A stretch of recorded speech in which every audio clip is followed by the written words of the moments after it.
with me, Kelly Bazzani, as we go on this epic journey of how to own your power and the steps to take that lead you towards an incredible life of maximum resilience. This educational, powerful, engaging, and inspiring show will levitate your mind, strengthen your emotional resilience, and revolutionize the approach that ensures mental health as we consciously address a worldwide epidemic. Wisdom is key. Let's shift the paradigm, embodying mental and emotional wellness. We do recover. Experience the transformation from victim to victor, giving rise to living your best life. Here's the secret: to learn how to master unleashing your full potential every day in every way. Maximum resilience starts now. Hey everybody, welcome to Maximum Resilience with me, Kelly Bazzani. Happy May. Oh my goodness, we have so many amazing things happening, and it is Mental Health Awareness Month. So for this month, I have brought on the most amazing guest. I wanted to start off by saying that so many things are happening with resilience. My new book has come out, The Change: Insights into Self-Empowerment. So that will be coming out soon. We are launching our new website. It is brilliantly amazing. So we will be changing from myresiliencecoach.com to kellybazzani.com. And on that new website, we will be talking about how our second location has come to fruition in Grass Valley, California, where I got clean and sober. And our grand opening is happening today. So in honor of that happening, I want to talk a little bit about my guest that is on the show today. There is a quote that I found that I loved, that I saw that was posted by a dear friend of mine. And it said, "Don't forget to get even with the people that did you right." I loved that quote. And when I came into the rooms of Alcoholics Anonymous over 15 years ago, there was this woman in there. And I was so full of shame and guilt, and I kept my head down. And every time I would look up across the room, I would meet souls with this beautiful woman. And I never went and spoke with her because I wanted what she had so bad, but I knew I didn't have the capacity at that time to seek that. I'm already getting emotional. Years later, when I went into my last recovery center, I went into the rooms of Narcotics Anonymous, and I was sitting there with my head down, and I looked up and I locked souls with her again. And this time I had the courage to go over and just give her a hug. No words were spoken. And I instantly felt again that I wanted what she had.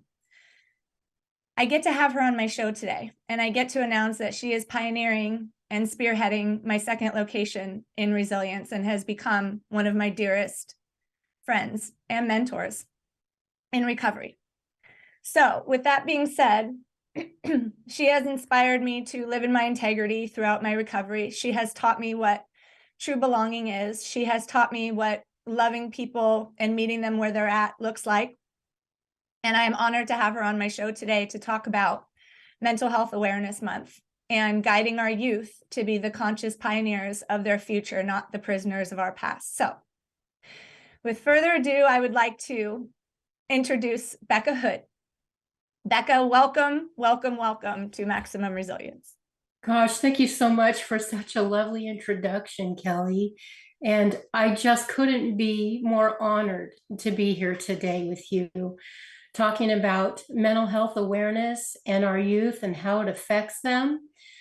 This topic is so near and dear to my heart because as an adolescent, I experienced a lot of the things we're going to talk about today personally. I had a lot of trauma as a kid and not a lot of coping skills, but through mentorship myself as I got older, I experienced a change. And I want to talk a little bit about that too as we go on with our talk today. And I want to talk a little bit about what it's like to be a coach now and what I get to bring to the table today is, I wanted to say something about a friend of mine who says that she says that feeding people is her love language. And I thought, what is my love language? And then I realized it's love. Love is my love language. So what I'm providing in my coaching is a safe, warm, loving environment that is unconditional. It is compassionate and it is kind. And that is who I am today. And I get to give people tools that help to guide them to make their own decisions for their life and for their future. And I just am so honored and thrilled to be here with you today to talk about all of this with you. And this is why I love my Becca. And so to get to be a part of this, Becca has over 22 years of being a substance abuse counselor and now has worked effortlessly to obtain both her life coach certification and master life coach certification so that she can keep giving back what she was so freely given in the rooms and to share her experience, strength, and hope. That's what we do here.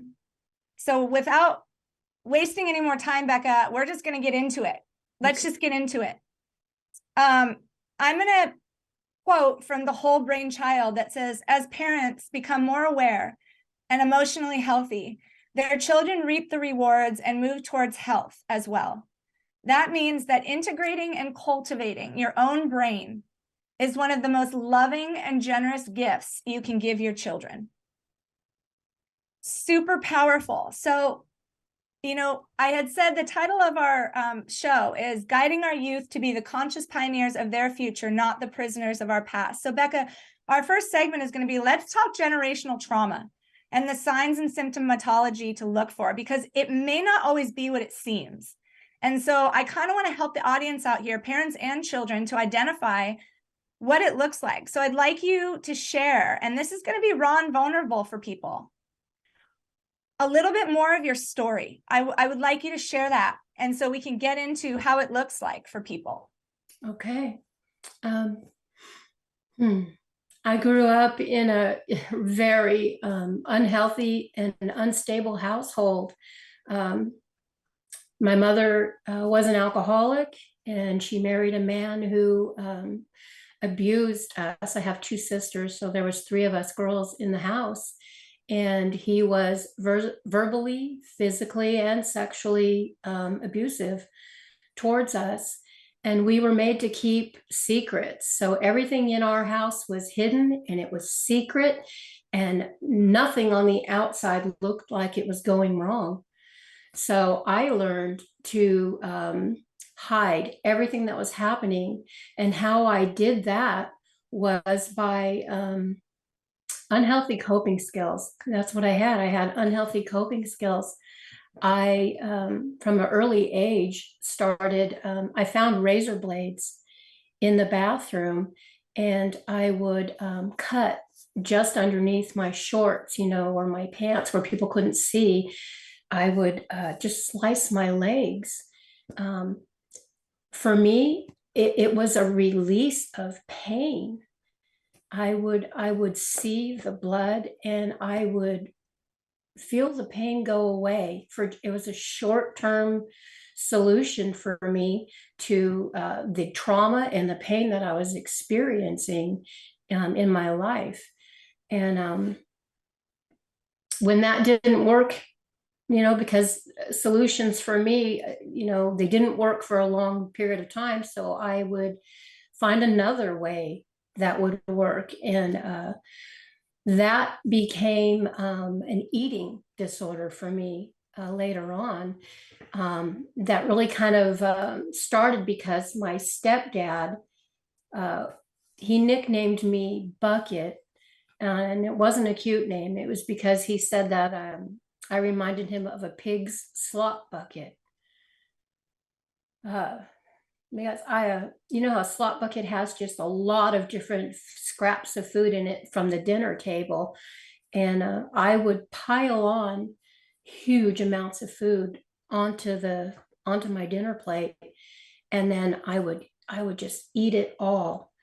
And after dinner, I would go into the bathroom and I would throw up to get rid of it all. And it was one of the only ways that I knew how to control my body and what was happening to my body, because in my house, I could not control what was happening to my body.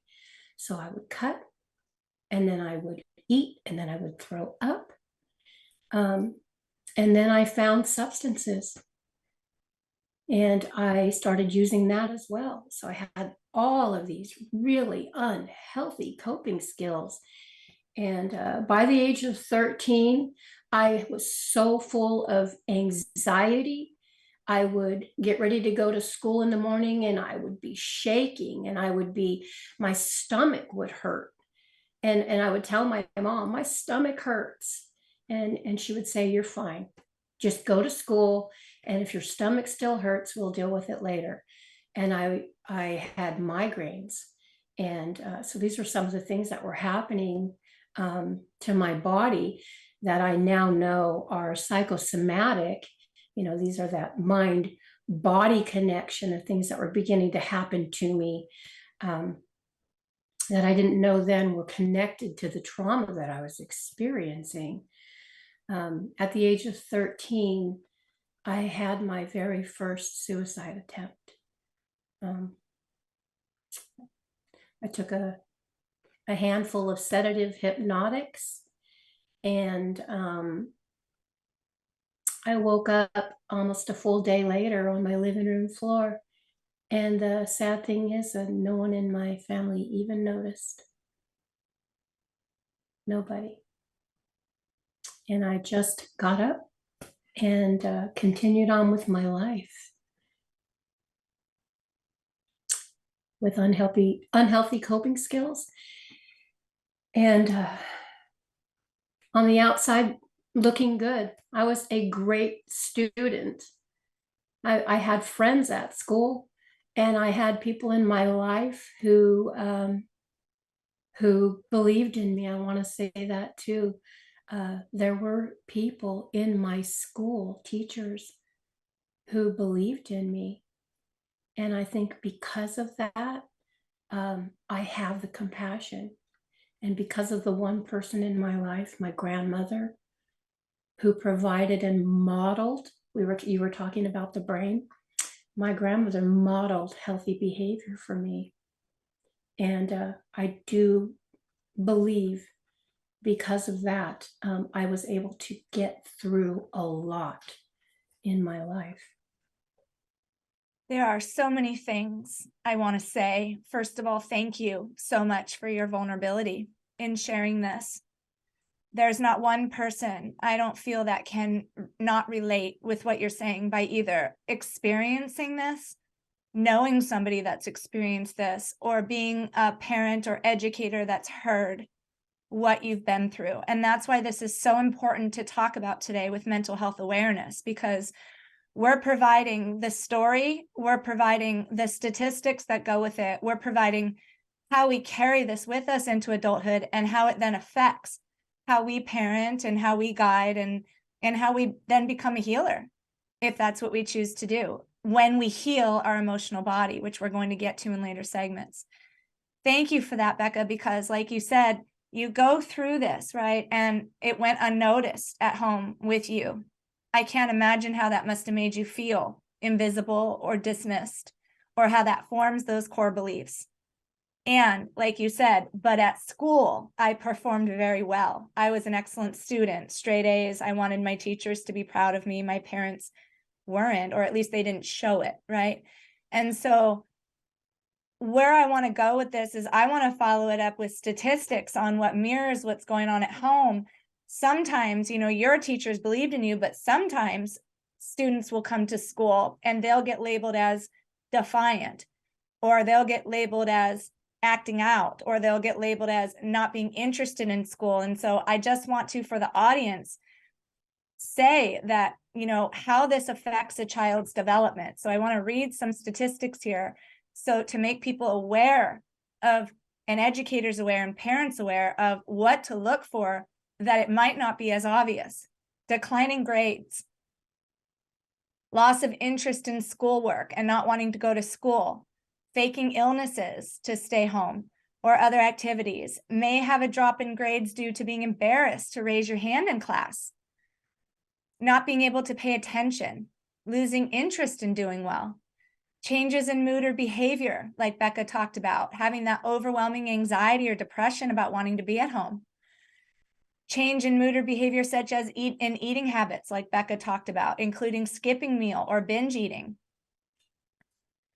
difficulty sleeping or frequent nightmares, avoidance of social situations or not being invited to friends' houses or birthday parties because of mood changes, decreased self-esteem, general unhappiness, feelings of anger, sadness, loneliness, anxiety, depression, psychological distress, self-destructive behaviors like Becca just talked about, frequently losing belongings because they're just in that kind of a brain fog.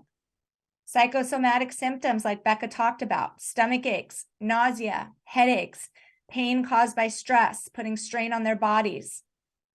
If you experience symptoms that get better during long school breaks and or get worse just before school starts, this is a clue that the physical symptoms may be related to having school problems that mimic what's going on at home.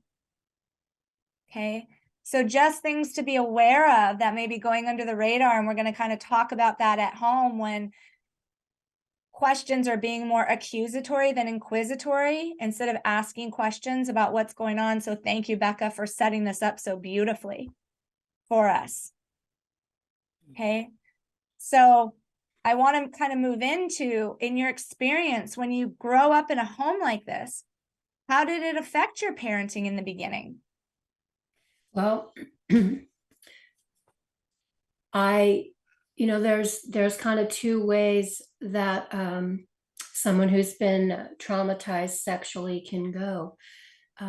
Some people who have been traumatized in that way become very rigid with their sexuality and they choose to not engage. And then some people kind of go the opposite direction and they look for love, they look for the white picket fence, and they want to find someone who will love them forever. And that's the direction I went in. There was a young man in our neighborhood, and he had suffered a lot of trauma in his own life, and we just were drawn to each other. And by the age of 14, I was pregnant. Mm-hmm. And I gave birth to my first child when I was 15 years old. Yes. I wanted to be the best mother to her. I wanted to give her things that I did not have. She was and is the most beautiful human being. What I'm very proud of is the fact that I gave her so much love and nurturing and compassion, the things that I could give her. The things that were a challenge for me and very, very difficult were that I was not able to maintain any kind of boundaries with her. I wanted a friend. I wanted someone who would grow up with me and understand me, be my best buddy. And unfortunately, she parented me a lot due to my own insecurities, my age, for one. I was young, and also the fact that I had unresolved trauma, and the fact that I had substance use issues. So there were many times when I would wake up, come to, become aware, and my daughter would be there. My sweet little girl would be there saying, "Mommy, are you okay? Mommy, do you need something to drink? Mommy, can I get you some water?" So I have this beautiful little girl soothing me, making me feel better. And I mean, those were times for me that, looking back now, yes, of course, I do wish I could change some of those experiences for her. And I've had discussions with her just recently about that. And I'm grateful that she doesn't have a lot of terrible, terrible memories from those times.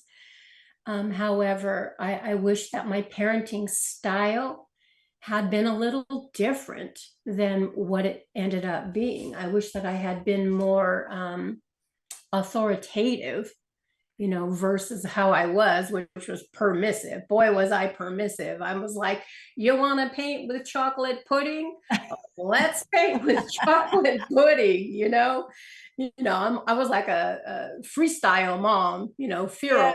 Let's just be wild together and do whatever we want. And I think what's so important about that, Becca, is you have every intention of doing the right thing for your child and wanting to break that generational narrative. I'm going to raise my children the complete opposite of how I was raised. That's what's in our mind, and when we start out, like you said, you wanted to do things so differently than they had been with you. You want to be her very best friend. You can grow up. Nothing bad will ever happen to my child. Not to my baby. That's the intention, but, you want to, but then you end up parenting from that passive thing. But what I love about you, and I just want to point this out to our audience, is once you do the work, and we're going to get to this in segment 3 after our break. Once you do the work and you heal your emotional body, you're able to take accountability and say, it didn't happen. I wanted to, I did it. And I took accountability and course corrected and apologized. And now I'm doing my work to be the best person I can be first. Because if I don't heal my emotional body first, then I can't mirror it to my child. Because here's the quote I want to say again from the Whole Brain Child. As children develop, their brains mirror their parents' brain. So in other words, the parent's own growth and development, or lack of, impact the child's brain. So as much as you wanted to do that, your brain is mirroring your parents' brain. So you're trying to parent and break that generational narrative, but like you said, your coping skills are as good as what you learned from your parents at the time, and you're trying to parent. So you've got to unlearn, learn, and relearn, which is what you did, which is remarkable. Thank you. So, your kids grew up well adjusted while you were in your addiction, but then as you healed your emotional body, then it just blossomed, right? Because then they're starting to mirror you. As you heal your emotional body, then they're able to hear their emotional bodies, and then there we are, right? So that is just the message I want to say going into our break, is that heal your emotional body so you can be present to what your kids need and break that generational narrative. Because when we come back, I am so excited that Becca gets to talk about the steps she took to heal and really got present to what it was that she needed, her children needed, because it's all just one big mirror. And then what Becca was seeing that was effective in her parenting, what was not effective, and her messages. So I'm really excited. Becca, do you have anything you want to say before we go to this break? I really just want to say that it's okay to make mistakes. It's okay to be who you are. And it's also okay to say you're sorry and to change the direction of your life, do something different, and heal from your own trauma so that you can be the best person that you can be for the rest of your life. Yes. Forward. Yes. And Becca, please tell everybody how to get a hold of you when you start your coaching, so that people know how to book an appointment with your amazing self. Am I, Beck? I don't even know. Your new one, New Becca at today. myresiliencecoach.com. Is it Becka Hood or Becca? Just Becca at Becca. myresiliencecoach.com. Yep. And people always spell my name wrong. So it's Becka. That's right, girl. Becca at myresiliencecoach.com. Awesome. And please reach out to Becca. She's going to be doing Zooms. She's going to be doing in-persons. And she is also integrating her old souls. And she sells the most amazing. I have about 500 of them products in my room, from candles to lotions to therapeutic tinctures to everything. So we'll talk about that when we come back from break and have Becca introduce herself, because she is a dual business owner. So we can't wait when we get back. So join us, and we'll see you for segment 3.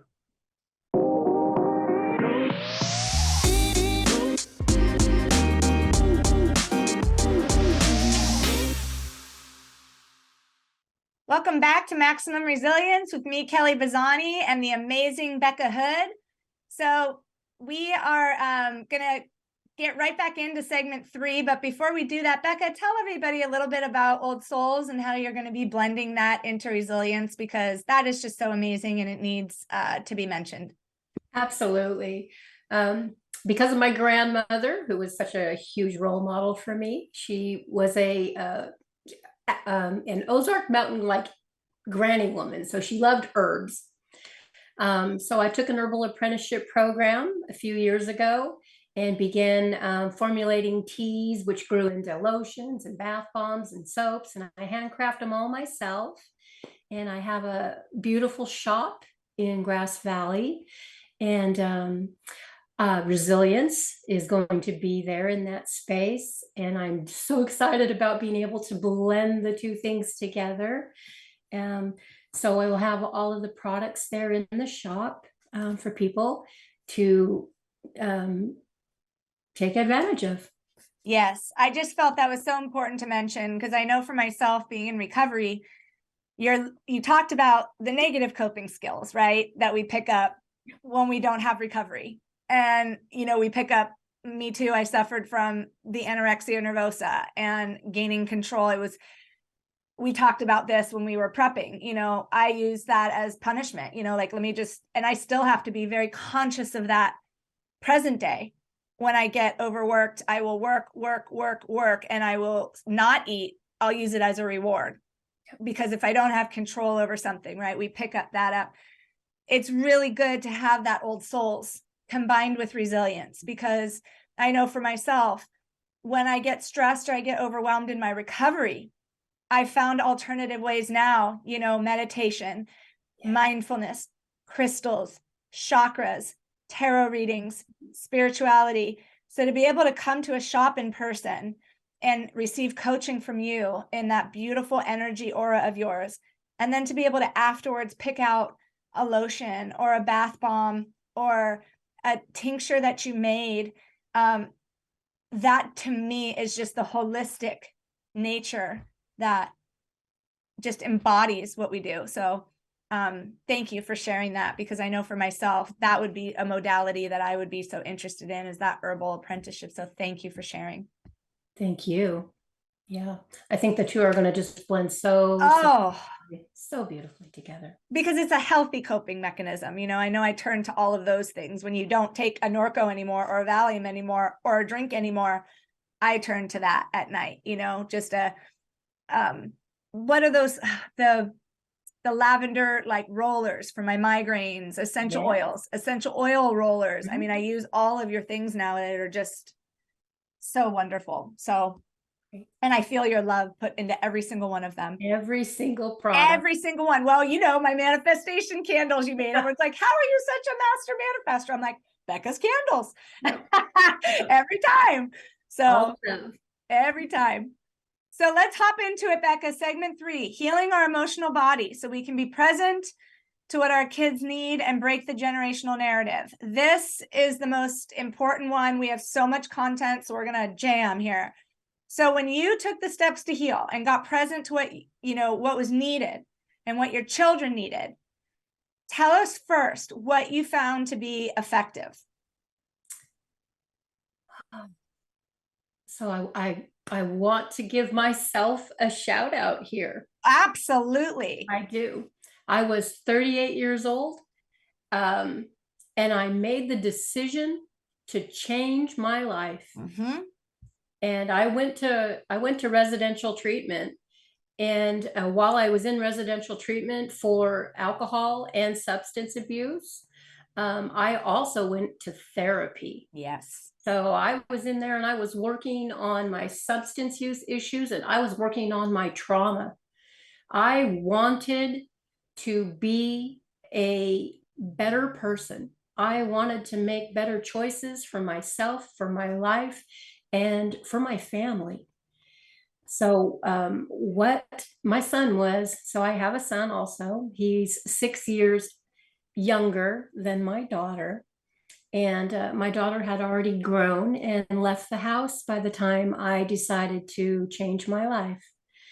My son was 16 years old when I decided to get clean and sober. Yes. And I call him Sugar Boy, and that's all I'm really going to say about him because he's a super sweet kid. Yes, he is. So he started coming to the family groups there, and that is where the actual beginning of the hard work. The hard work started there, right there in residential treatment, addressing the family trauma and addressing the family dynamics and what I had created in my own family and beginning the healing process. So brave. Thank you. Oh, it's hard work. Yep. It's hard work. So the question is, what didn't work? No, what was did work? effective? What was effective? Or you can start either way. We're going to hit on both. So you can Okay. either start with what wasn't or what was. It's up to you. With him, I already talked about what didn't work with my daughter. So Yeah. I can talk about what didn't work with my son. And that's just going to be really brief because he has more of what did work. Yes. What didn't work with my son was really, I ran wild with him on our property. And it's pretty similar to my daughter. He and I were like just wildlings out there, out on the property, 120 acres, just running wild. He actually saw the worst of my addiction. And so the way that I bonded with my son was through like fishing, digging in the dirt, camping on the property, doing all those kinds of things. And I hid a lot of what was actually going on. So what wasn't working was there was no honesty. That's the bottom line. Yes. There was no honesty happening. Yes. It was all a cover up. It was just a perpetuation of my earlier life. Yes. Don't talk about what's really happening. That is not the kind of behavior I want to model for my children, is not to talk about what's going on in your life. So that's what didn't work. Now let's move on to what did work. Yeah, girl. And what does work? What does work is being loving, kind, truthful. Be transparent. Just tell it like it is. Say it with love. Say it with integrity. Stand in your truth. Be there for your kids. Listen. Listen. I can't tell you how many times in my own personal experience, I wish that someone would have said to me, hey, Becca. Hey, Becca. Oh, this is going to make me emotional. Hey, Becca, how come you can't take a shower? Simple question, right? If somebody had shown some kind of interest in me in that way, it might have changed things for me. I might have been able to tell the truth about what was happening in my life. So for me, just being able to sit with my son, listen, actively listen. And that means like I don't have my phone there. I'm not distracted by outside things. He has my full undivided attention. And I leave room for him to make his own choices, make his own mistakes. Space, give them space, give him space to make decisions and also to have the consequences of those decisions as well. It's called a natural consequence. Yeah. And we do that when it's appropriate, right? Like I think I was telling you this. I'm not going to give an 11-year-old the keys to the car and say, Right. hey, go ahead and go to the store and get me some, go get the bread. We're not going to do that. But as the kids are getting older, giving them opportunities to make good decisions is so important. And those are some of the things I did right. You did a lot right. Thanks. And I'm going to go over, more of what you said, because I want to use your words and what you're saying, because you just said so many beautiful things and I want to add to it. Yeah. They want someone that guides them in facilitating their dreams and becoming who they are. I see a lot of times working with kids, and I'm sure you do too in your 22 years of working with adolescents, because you have way more time working with kids than I do. Yeah. But I see my kids telling me like that that their parents are projecting their dreams onto their kids. Like, no, you want to be this, right? You want to be this though, right? They just they want someone to guide them in who they want to be. You also said accepting who they are in the moment. Mm-hmm. Someone that moves mountains for them. Yep. What you said is you've made many personal sacrifices to make that a reality for them. Yep. And partnering with them. I want to say that too, partnering with your children in what it is they want is so important. Ask them, it's what do you want? They're capable of making those kind of decisions. What is it you want? What is it you need? And how can I support you? Yes, because you said reserve judgment. That's a big one too. Reserve judgment. Stop trying to fix them and make them better or it better. Because sometimes they don't want you to make it better. A lot of times, like you said, that was really hard for you as a mom, because that's the societal norm is like, I'm a mom, I need to fix it or make it better. Yeah. And sometimes they don't have that communication like adults where they can say, I just need you to sit and listen and not give feedback and this and that. Sometimes they're 8 or 9 or 10, right? It's our job as a parent or as a responsibility to just, like you said, ask them what they want or need, because sometimes they just might want to vent or have a partner in listening. They don't need you to fix it. And I'm going to get to the statistics on that. You're the mom here, so you get to give the mom feedback. I get to give the psychologist feedback, statistics, right? Yes. But like you said, what wasn't effective for you is when you had that enmeshment or that kind of closeness and you lack that separation skill, because when you're so close like that, you can't take a step back and look at it from the outside of what they really want and need. Because you're, like, that's where I call it kind of the helicopter parent, like where you're like, you're so enmeshed, you can't separate from what they need as a parent, right? And so how you did that, I want to get into how you did that, right? Because you have this beautiful article that we're going to share in a minute is, like you said, repair the harm.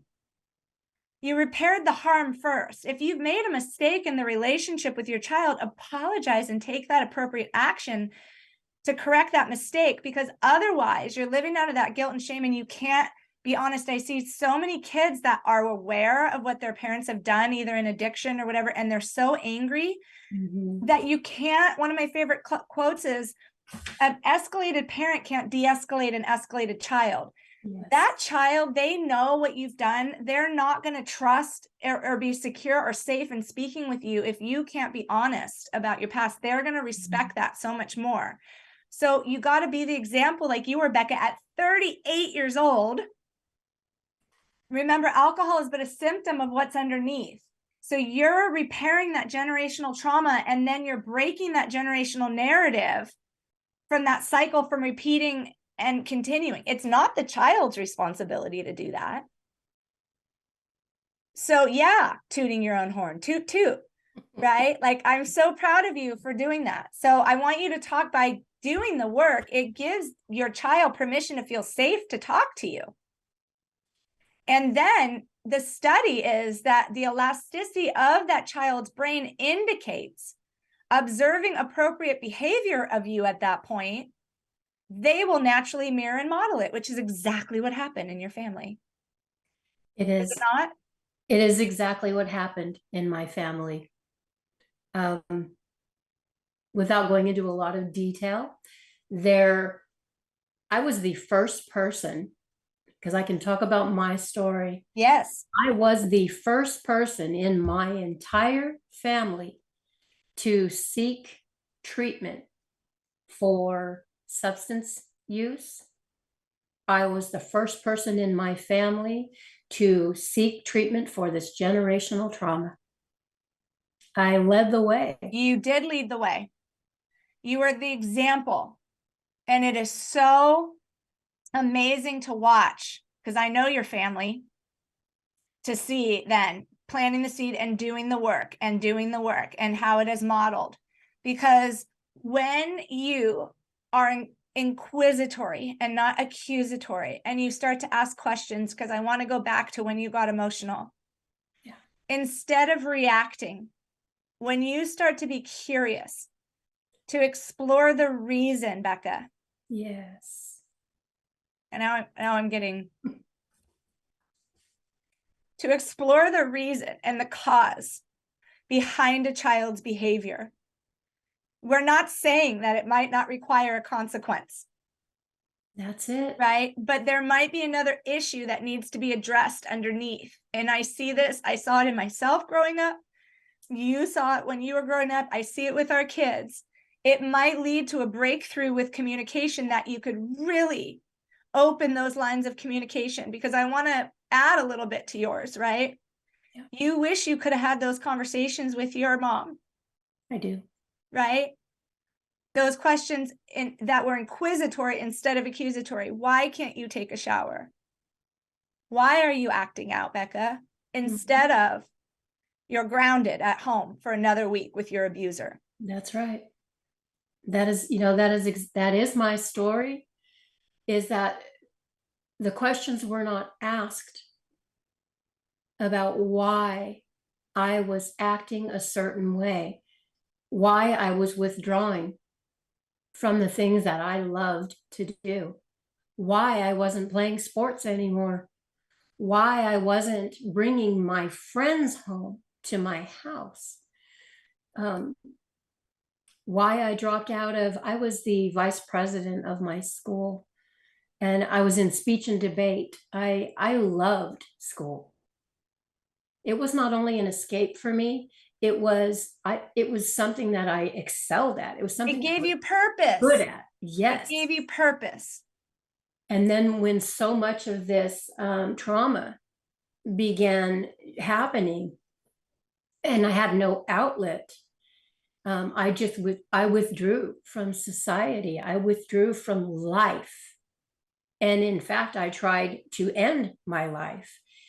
And later on, after I became clean and sober when I was 38, a year later, I was blessed with the most amazing opportunity to become a substance use disorder counselor, and held that career for over 21 years. And during my career, the majority of the clients that I saw during that time frame were mothers in recovery and adolescents. I have had the absolute privilege and honor of working with thousands of teenagers, thousands of them.